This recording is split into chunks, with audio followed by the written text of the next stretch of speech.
Good afternoon, everyone, and welcome to Isatan Cinerama Complex. As you can see, Number 1 naman ito. agad. Kakasampa lang ng stage, di ba? So, bago namin kayo tuluyang takamin ngayong hapon na ito, first is, this is a Friday afternoon or Friday night. At hindi ito Saturday. So, we will make it extra special for you since wala rin ang isa pa sa ating mga judges. So, before that, I would like to welcome our panel of judges. Let's start off with the manager for operation and admin, no other than Miss Jen Kobe Venancio.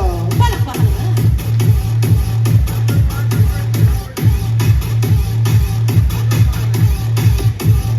Wala si DJ, hindi ako, mag-split sana ako eh. And of course, the managing director of Talents Manila, no other than Mr. Carlo Martin! Ay, may mga ganon. And this afternoon, dahil wala si Mr. Jonathan Alegre, one of our resident judge, we would like to welcome a special guest. Ready na ba kayo? Ito muna special judge natin. Our special judge this afternoon ay napaka-special sa puso ko at napaka-special sa puso namin ng mga taga-Talents Manila and Isatan Cinerama Complex dahil we have been with this guy for a very long time. I would like to present to you, wag na natin patagalin pa, the Manila's Finest Hunk Champion last 2015, Mr. Carlo Lian! Oh! Pogi, diba? Yan ang Manila's Finest Hunk! Welcome, Carlo. Na-miss kita. Grabe. Dati, gusto-gusto ko tang jowain kasi kaya lang sobrang sobrang bata mo pa nun, pero bortang-borta ka. Pero ngayon, feeling ko ready ka na sa mature roles. At saka mas madaldal na siya ngayon, ha? Carlo, pakilala ka naman sa kanilang lahat. Hello, good evening sa inyo lahat. Sa mga di nakakakilala sa akin, ako nga pala si Carlo Liang Navarro, former 2015 Grand Winner din sa Manila's Finest Hunk. At ang kinis-kinis ni Carlo ngayon. Actually, makinis ka na before. Pero dati, parang may pa ng puberty. Pero ngayon, grabe, lalaki ka talaga. At saka yung muscle niyo, anti-gas. Anti-gas. So, konting interview lang muna natin si Carlo bago siya mag-judge at bago tayo mag-proceed sa ating program. I would just like to ask, what is it like after Manila's Finest Hunk 2015? Ano yung mga nangyari sa'yo? May mga projects ka ba? Ano ba yung mga memorable na nangyari sa'yo after the pageant? Muna. Actually, sobrang saya after nung pagkapanalo ko dito. And maraming opportunity na dumating. Maraming events na kinukuha ko. And tuloy-tuloy pa rin sa mga contest. Sunod-sunod pa rin yung mga laban inside Metro Manila and outside Metro Manila. Talaga? So, mas dumami pa pala yung mga projects mo, inside and outside. Nakatulong ba sa'yo ang pagiging title holder na Manila's Finest Hunk? Oo, malaking bagay yun kasi una sa lahat, madaming nakakilala na sa akin noong time na yun. Kaya, ayun. And doon naman sa ating mga baguhang mga sumasali ngayon sa Manila's Finest Hunk. I'm not sure kung mga dati na sila sumasali, pero anong maipapayo mo sa mga gustong pumasok sa pagpasok sa Manila's Finest Hunk? What can you tell them? Gaya ng sinasabi ko dati pa lang, basta be confident lang, tapos enjoyin nyo lang. Enjoyin mo lang, no? Kasi naalala ko, enjoy mo lang eh. Diba? Kahit sobrang, lalo na nung grand finals, nakita ko yung hirap mo, pero sobrang in-enjoy mo yung show. Kaya nakita yun ng judges sa'yo eh, diba? Kaya lalo ka nilang pinanalo ng bonggang-bongga. You give it a really good game sa lahat. Palakpakan naman natin, Mr. Carlo Lian! Sir Carlo. Sir Carlo ako. Kasi sanay ako Sir Carlo, tinatawag ko. Kasi magkapangalan kayo ng boss natin eh. Hi, Sir Carlo. So, wala ka na ba ibang di mo ba kami sasayawan? Hindi na. Gusto mo sumayaw? Gusto mong sayawan ako. Oh, yan. Ano tayo sa sa parking? Na-joke na. O sige, Carlo. Ikaw punta ka na sa iyong seat. Ayan. Palakpakan naman natin again, Mr. Carlo Liang. Tingnan nyo naman ang mga nagiging produkto naman nila sa Finest Hub, di ba? Diba? Artistahin. Pak na pak.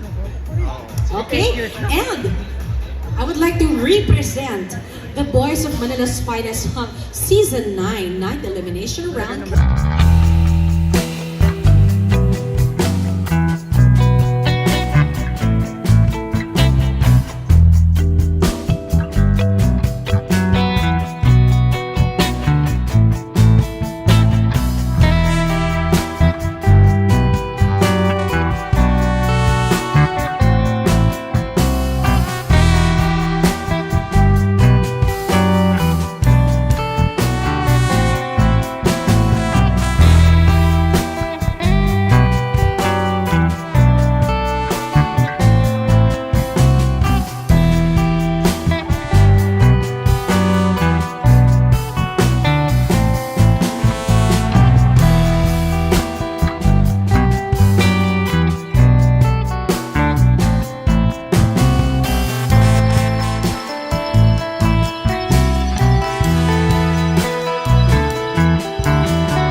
Kasi may naka-live dun, no? Malang ma-discover ako. Anyway, good afternoon, everyone! And welcome to Manila's Finest Hot Season 9, the 9 Elimination Round. Thank you very much, boys. Naku, may mga maaabuso na naman ako mamaya. Mamaya ka sa akin. O, di ba? Alam mo, ang swerte ko talaga. I think every week naman talaga, natatapat talaga ako sa maraming bortan. Ang lalaki ng mga muscle. Carlo, huwag ka masiselos ha. May mga moments sa trabaho lang. Okay? Sino? Bakit? Sabi mo, may jowa ka na? Wala. Nag-usap na kami niyan. Pagtungtong niya ng 21, kami na agad. Charot.